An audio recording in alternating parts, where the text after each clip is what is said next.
The angle control is most useful for someone that is painting with a mouse. This is something I would definitely not recommend for use with bristle tips, but if you have to use a mouse, you can use the angle slider to get a specific visual appearance on your strokes. Let's take a look. Now I'm painting with a mouse now, and you'll see I have no control over the angle. It's all one angle. This is where the angle control can be used to set what the single angle of the mouse will be on this particular brush. So just by changing this, you can get a simulated angle, but you can't change the angle. That's the big gotcha about working with a mouse. One thing you can do, and we'll temporarily go over here, if we go to shape dynamics, you'll see that the angle jitter is off. That's because the art pen, when it's present, is automatically recognized by Photoshop, and there's nothing you have to do to tell it to control angle. It just knows what to do.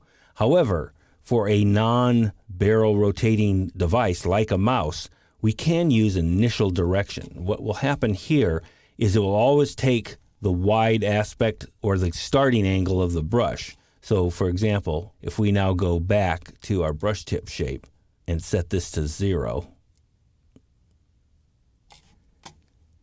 now my brush stroke will always start with the wide aspect. So no matter what angle I draw at, I will get a wide aspect. And then there will be some expressive character expressed within the stroke as it changes angle.